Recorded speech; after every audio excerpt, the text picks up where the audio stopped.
All right. Sergio, I think we can start. Let's do it. Okay. So hi again, everyone, and welcome to our Fireside chat. As you can see, we have fire in the background, so that should be a clue enough. My name is Tadej. I'm head of product on the advertiser or demand side. And usually when I sit down with the publisher side, with Sergio over here, we negotiate. But today, I guess this is like a therapy session, I would say. Exactly, Tadej. So I'm Sergio. I'm the Vice President of Publisher Development and MGAD.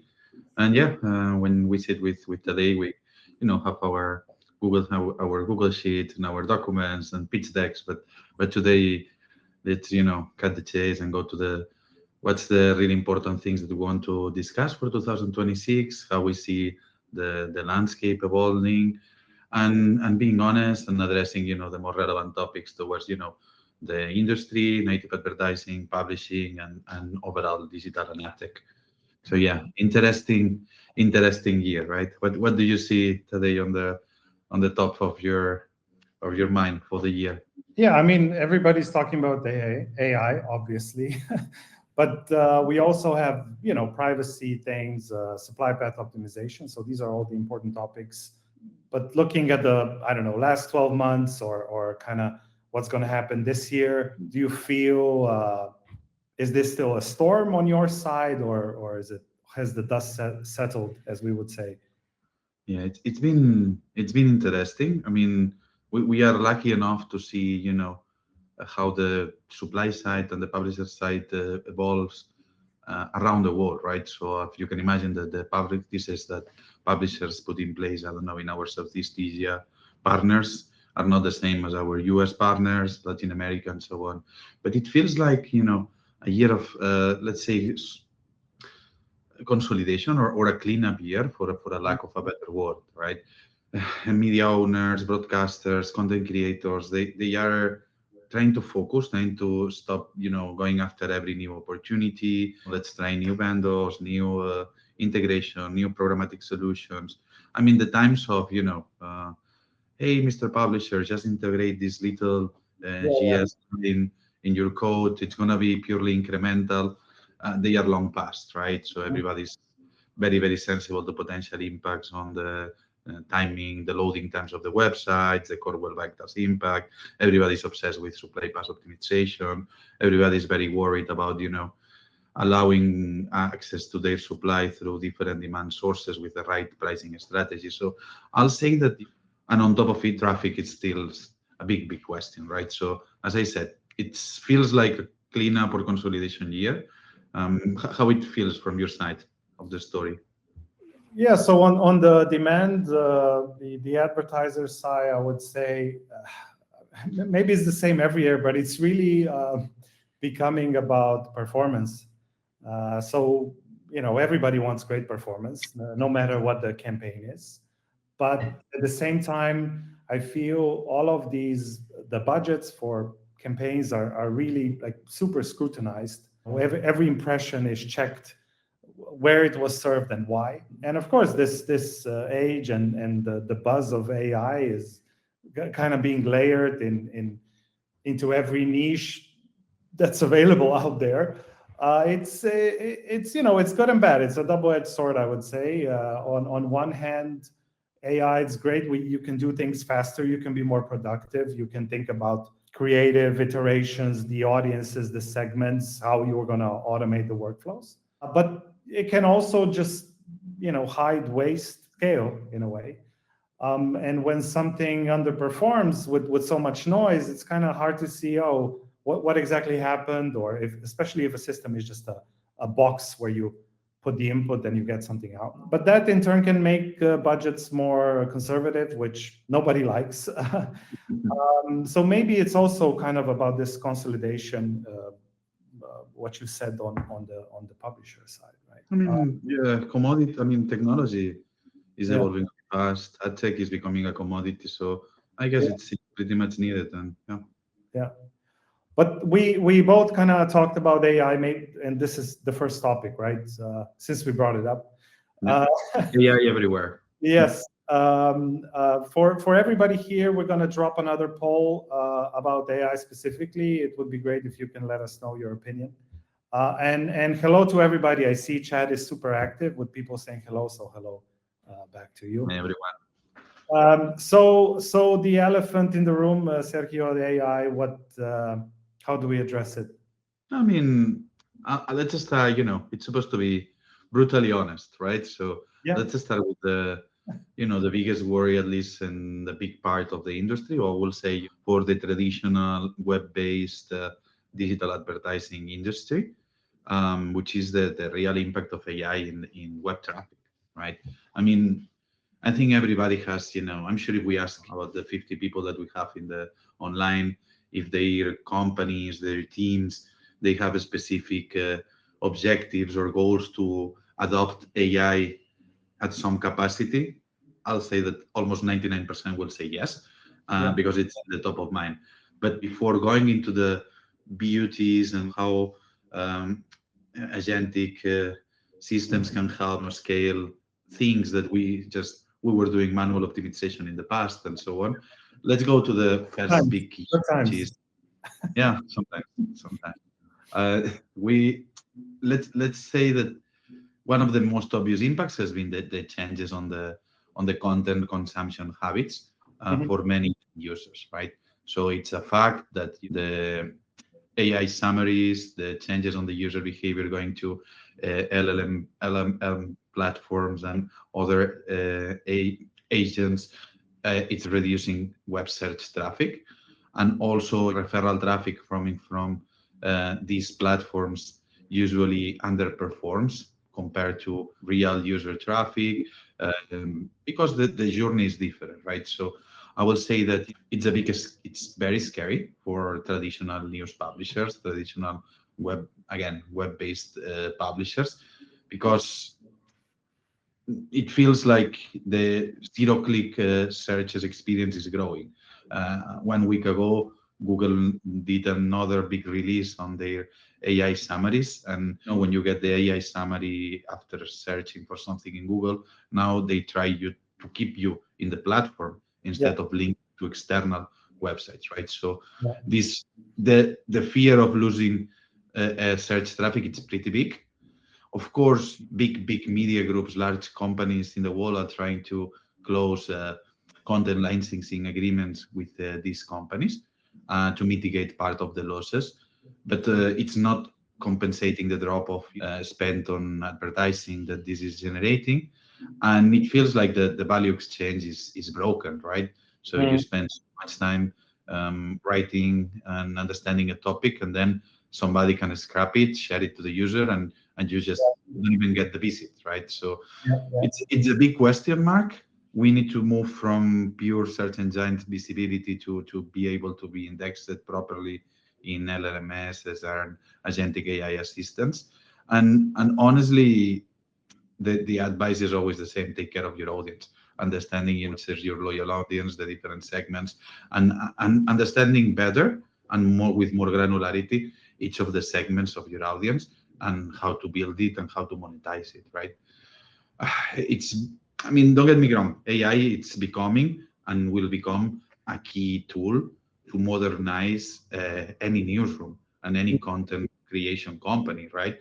And we're seeing amazing examples from better monetization, and we will go into details in a minute, but also AV platforms on steroids, or editorials copilots that generate efficiency and help any writer to scale up their content play big time, to fact checking platforms based on AI. I mean, there are a lot of solutions, but let's face it, right now the big concern from publishers is how to overcome the traffic drop. And I guess moving part of the content creation to other platforms, developing video, developing vertical video, and in the explosion of CTV, the interesting shift toward digital out of home, it's helping the advertisers. But specifically on I mean, I know you guys in the product side of the advertising solutions at FGID, you guys are playing a lot with AI. So what's new? What's working on the demand side?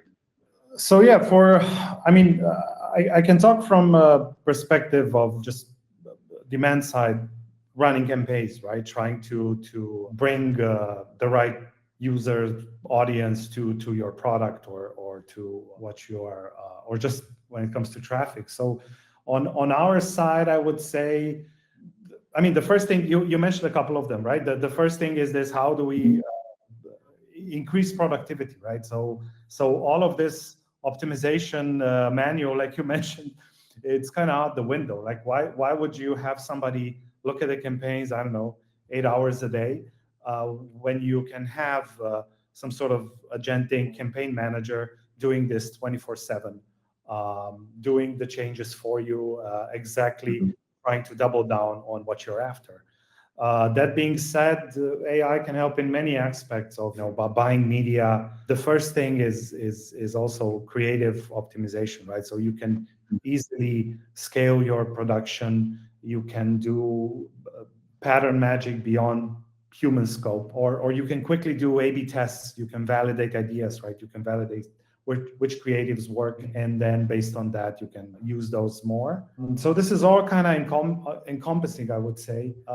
But going back to this campaign workflow, I would say optimization, because I can see that lots of our guests today, they also almost 40%, they use AI as a productivity and workflow accelerator. So I think this is a good sign that it helps us with our day-to-day stuff. It can just optimize processes, right? And we're also on the product side, we're right now looking into these things, right? So many other dashboards are doing it already in beta. I mean, not fully out yet, but they're looking at this agentic helper that can troubleshoot a campaign, that can give you a report, that can give you like a natural language recap, what happened over the weekend. Instead of you going and scrolling through 50 campaigns, looking what happened, you could just get it as a recap, and you know immediately what needs to be looked at, right?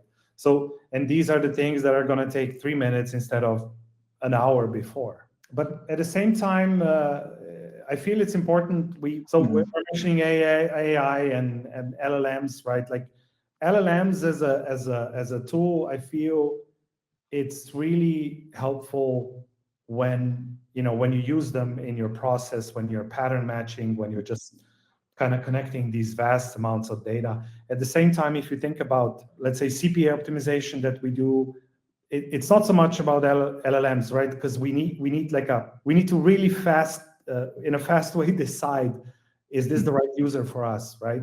So it's much more about fetching the right signals, which is also AI, but it's different, right? It's different than just like ChatGPT, I would say. I wanted to mention one more thing, because I was just checking before the webinar.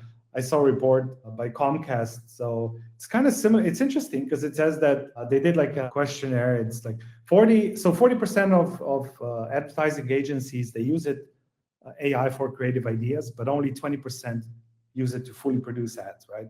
And then on the flip side, 60% of them, they don't see meaningful results yet from AI, and only 30% trust it. Okay, but so there's a lot of this. There's a lot of buzz, a lot of usage, but this clear, it's really making money.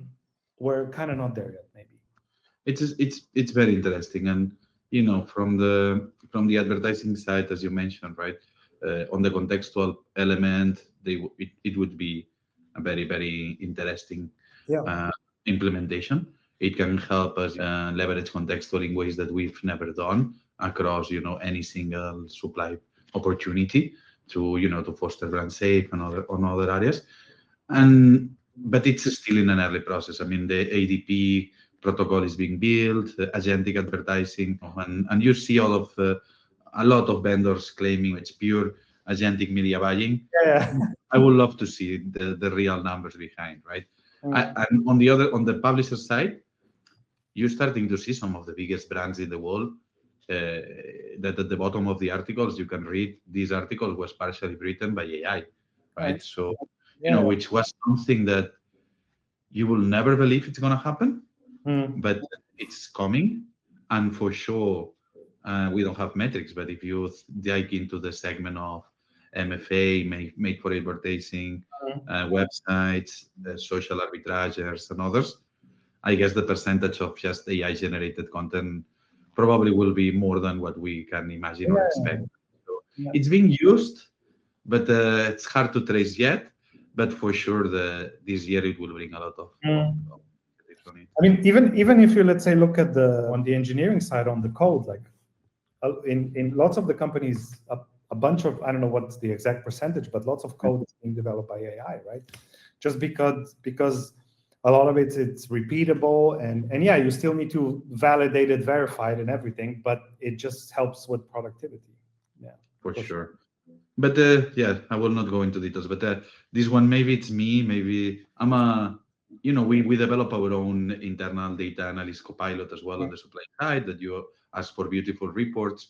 But are we losing a little bit of the serendipity? Like working on your Excel sheet and then crossing three values and coming up with a beautiful KPI that can actually track the progress that you were. I don't know. Maybe I'm nostalgic, or maybe I do like numbers. I don't know. But yeah. But yeah, there are many things changing. I mean, it's not only, I mean, AI is a big part, but this industry, the beauty, and I guess what keeps us always here and for many years is the technology adapts so fast and changes, and very, very often, right? So I think we will have another poll now. We wanted to talk about the more relevant technology changes and regulation changes that apply to our industry. We can think of privacy. We can think about how, thanks to AI, but also as the how technology is evolving, how data is now a commodity. It's not nice to, everybody has it, and you can do many more things. So maybe we can show the next poll so that we go into this question. But yeah, today I think this kind of webinars and chats for the last few years started with, oh my God, cookies are gone. What's going to happen? And well, since Google is not saying it anymore, I think it's not the case. But how is the situation around, identity, privacy, cookies? The cookie apocalypse. I don't know. I remember we were nervous for a couple of years there. But I feel it's still kind of an important topic, right? Maybe it's not part of the pitch anymore in many situations. But I feel it was a signal that cookies or end of it. It's not. This is not a deadline, but it's more about that the real currency is data, and actually the consented data. So where users actually agree that this data can be used for advertising purposes, I would say. We're kind of maybe shifting from, hey, we can track anything we see, to we need to have this right to measure, right? So whatever users are kind of allowing us. So this just means, it's more about first-party data, conversion APIs, like different, and you mentioned yourself, right? The contextual. So you're into interest and looking at what users are looking at and kind of thinking what are the interests. Because if we just rely on everything that we relied so far, the performance might just collapse, right? Because everything is getting stricter. And I know we kind of moved away from AI, but still, with the AI being part of AdTech and our day-to-day, privacy is not just like a checkbox or something that we have that. It's also about what goes into the model, right? So the data that we feed into the model, what's the output, and from privacy perspective, everything needs to be tracked and explained. Why has this happened? Like, how did we allow the model to check this data? Who said yes, right? And in a way, everything becomes super complicated overnight, and also compliance risk, right? For any company out there. And I feel many advertisers looking forward are going to be cautious about this, right? So they will require vendors like ourselves they'll demand certain minimization when it comes to data, right? So to only use what's necessary, that they can audit the inputs, that they can measure, see consent, where was this tracked, right? In a clear way, right? And I remember, back in the days, all the kind of clever hacks, as we say, how we can know that what type of device it is, etc., what type of user, magic across different devices or fingerprinting, right?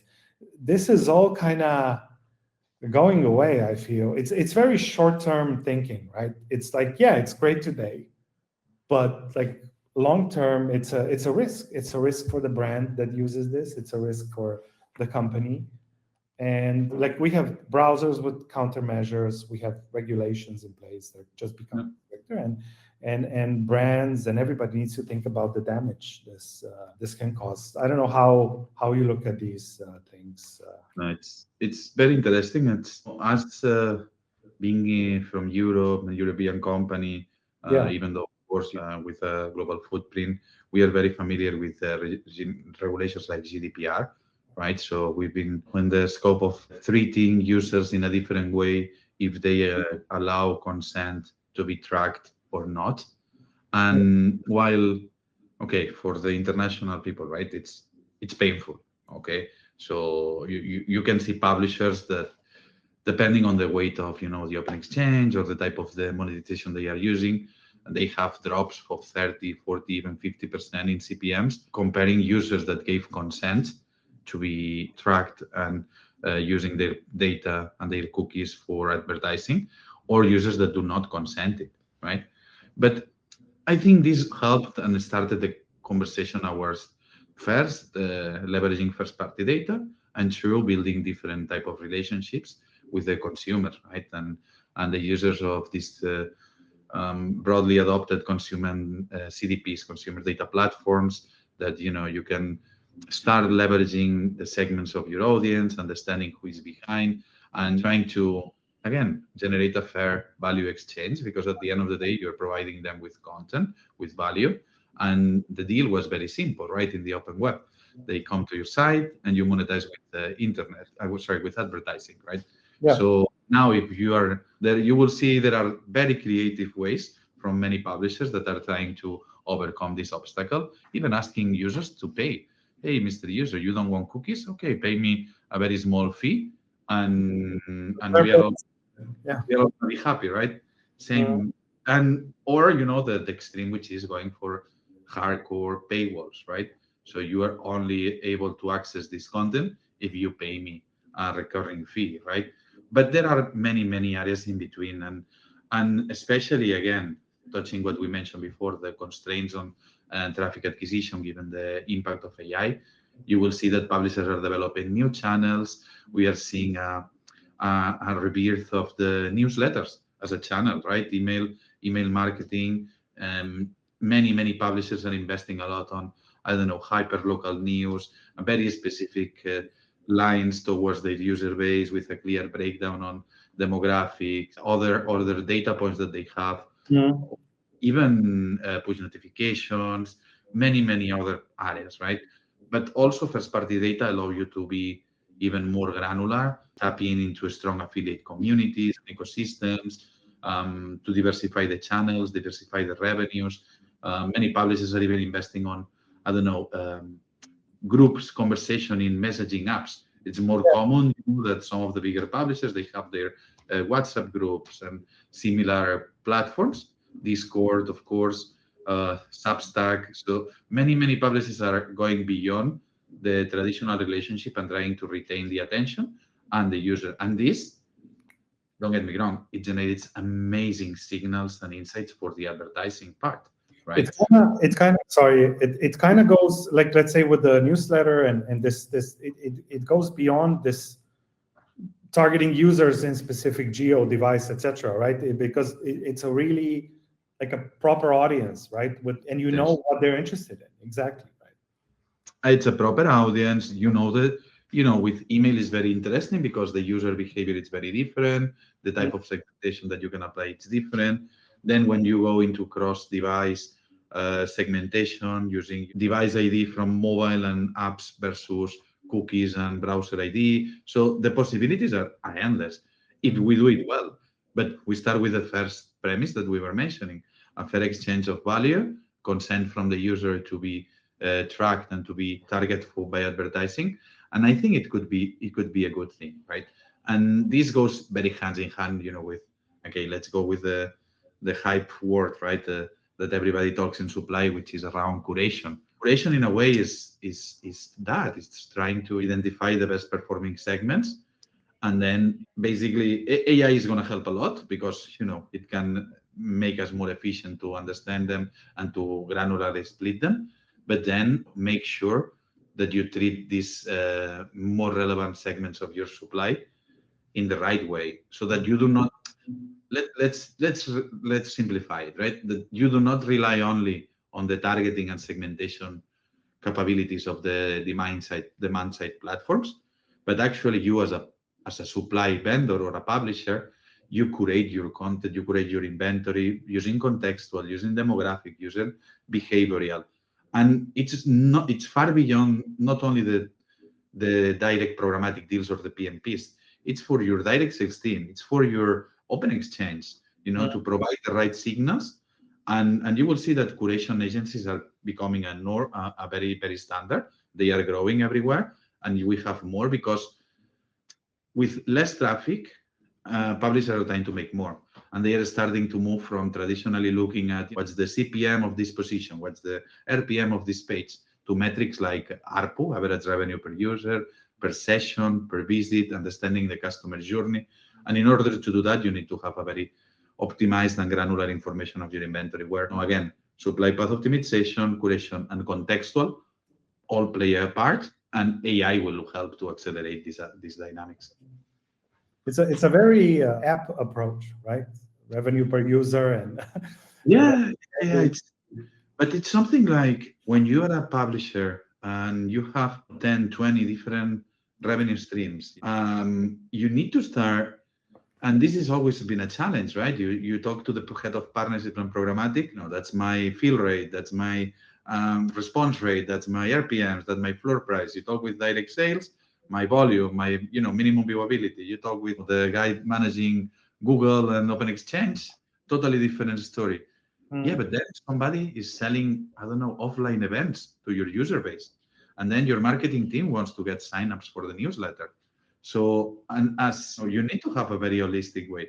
And I believe that, going for overall like ARPU and overall revenue per visit and per user, it's going to be the common norm. And we will see way more personalized and customized experience for a registered user, logged in users, and the segments and the curation segments with a different ad layout, with a different format, depending on these insights that we can transfer to the demand partners, but also to the business areas of a publisher. Interesting. Before we move on, I saw we have a question from the audience. Let me just read it quickly. So from Jagjit Singh, I hope I'm not butchering that name. Are there fewer advertisers on MJD during weekends, Saturday, Sunday? Do advertisers pause or stop their ads on weekends? If yes, what is the reason behind it? Because I believe most audiences and internet users spend more time on mobile and Sunday during Saturdays and Sundays. Thank you. So yeah, a valid point, but I would say we do have advertisers that stop campaigns, yeah, but everything is based on the actual performance, right? So if you're running a campaign and then you check the data in MJD platform by hour, by day, and you see that on weekends it's just not going well, you might pause it, right? So you're not wasting ad impressions there because they're simply not converting, right? So I would say, as with any performance campaign, unless you really understand already our supply and everything, how it's going to work, it's always a good idea to do a prospecting campaign, right? Where you can test different theories in terms of ads, what's going to work, geos, etc. And then kind of zone in on what works, double down there. So I don't know, flight tickets, I think they're selling well over the weekend, I would say. I don't know, but definitely something worth testing, and then based on that, doubling down and trying to scale there. I think we also have one question more. Maybe this is for you, Sergio. Address the issue of KYC for publishers, and also need to have new method of payment like crypto. Very straight to the point, Victor Odendo. Thank you for the question. So, as any large platform, we need to know our clients, and the process KYC is literally know your clients, and our finance team is pretty much optimized. But of course, if you guys are seeing any delays or any problems there, please reach out to your customer success or your support system, and we can provide the email of MJD support here in the chat if it's needed. And yeah, crypto payments and accepting crypto payments, I don't want to do a spoiler, is something we have in the cooking and in the making, and we will be able to announce something very, very soon. All right, we're cooking. That's good. Yeah. On the fire. Yeah. Oh yeah. Appropriate. All right. So before we move on to the final part, we're going to do another quick poll. We actually have two, so we're going to drop two. So one for each, the publisher and our advertiser friends. And it's basically around what are you prioritizing this year? So, but this is also a question for you, Sergio. So what? But not on cooking, right? Because, like New Year resolutions, more fish, more vegetables. No. Okay. It's not an easy one, okay? But I will say, as I mentioned before, like being curation, supply path optimization, even with lower volumes, we are seeing, that many publishers are dropping in volumes in the open exchange and programmatic, but making the same money or more money by actually sending the right signals to the demand side. As mentioned before, understanding, the value that every vendor is selling, partner with the vendors, understand how are they going to access. It's not just about of removing AdTxt lines, but actually understanding, if floor pricing strategies are aligned, if there are any conflicts, and finding the right vendor. Because as I said, right, the times that every AdTech vendor, it's incremental and just put it on top, it's a long time ago past. So be careful and be mindful and use contextual intelligence powered by AI to understand, what would be the best, the evolution from taxonomy to curation, right?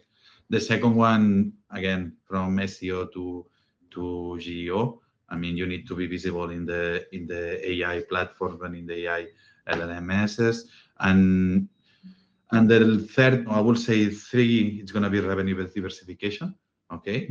Again, learn from your audience, learn from the industry, retail media, e-commerce, and the affiliate communities can help you scale big time if you understand the user intent and how to channel it, and working with a more granular understanding of the performance of each segment and a more customized. Take advantage that now technology and AI is a commodity and you can do much more than what we were thinking in the past.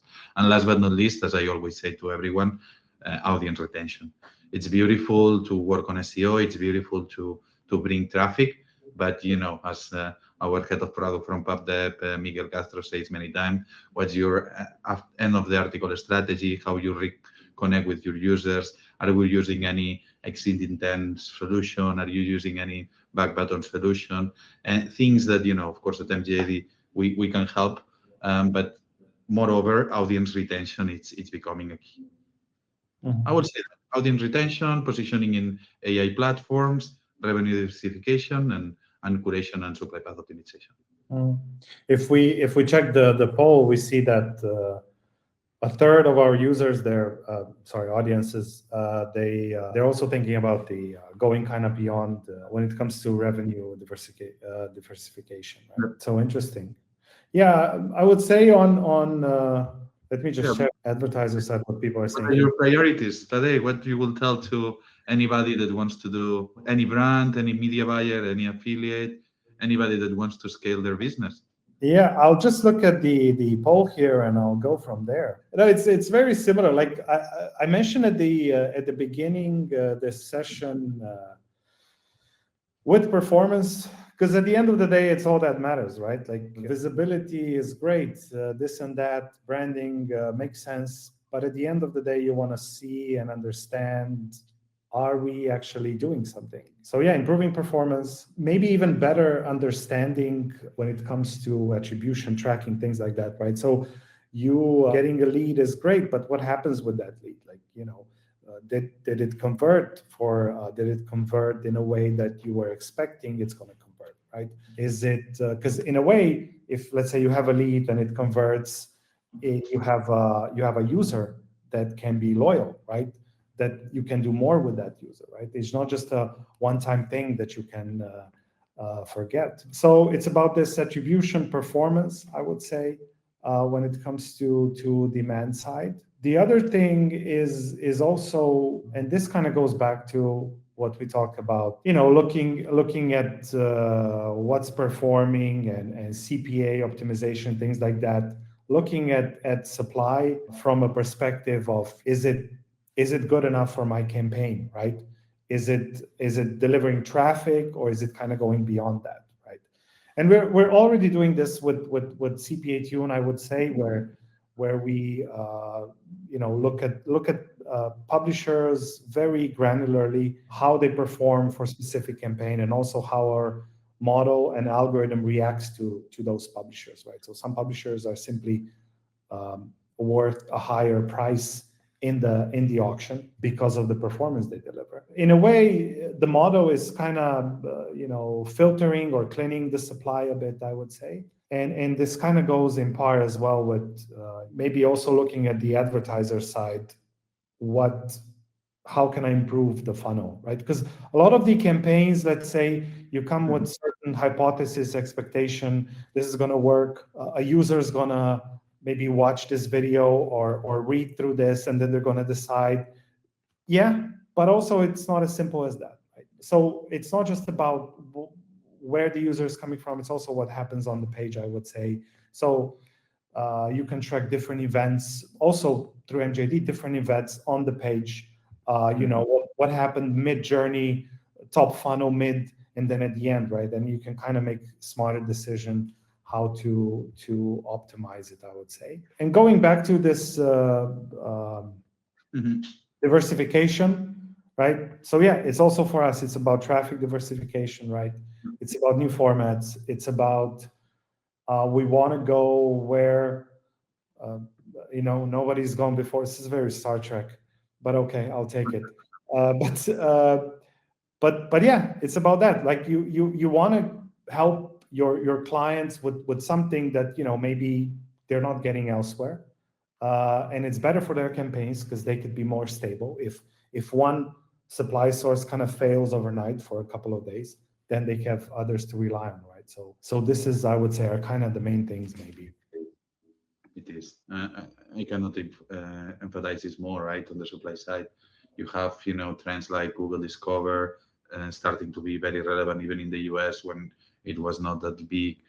Content syndication, news aggregator. So there's always ways to try to diversify and be more sustainable.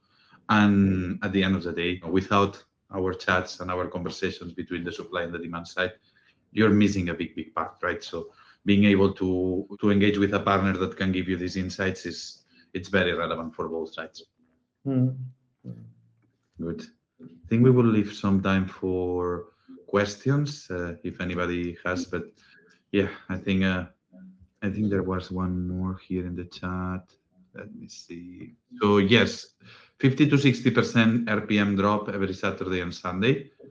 I feel you. I will not say if it correlates exactly to what we see overall in MGAD, but yes, we do face some drops during the weekend.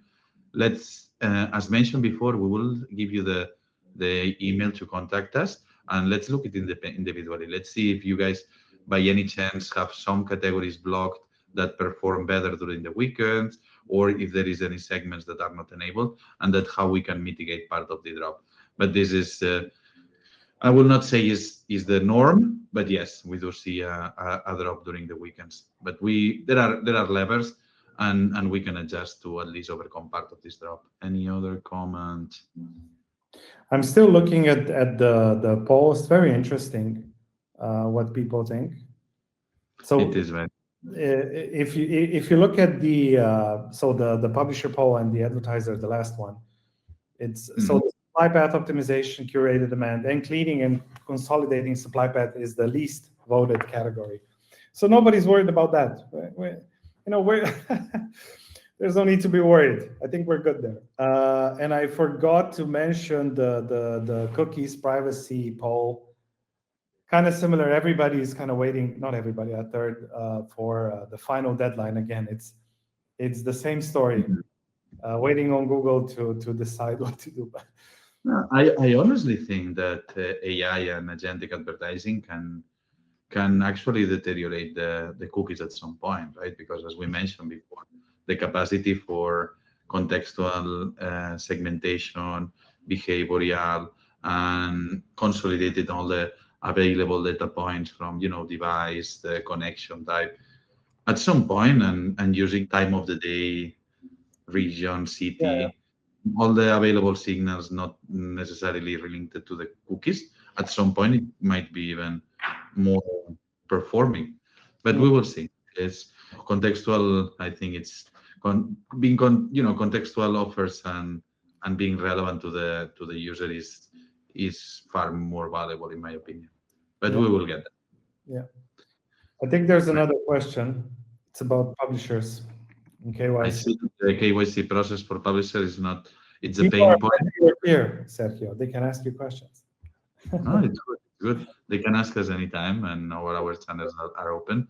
So again, it's a very standard process. They've been working on streamlining it a lot.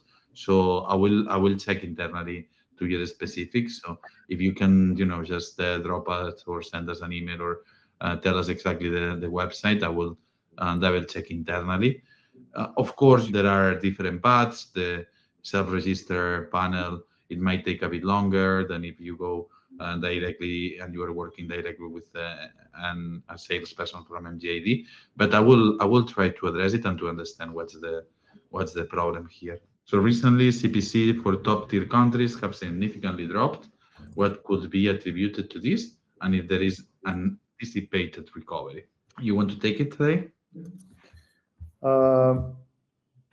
So yeah, To put you in the spotlight, no.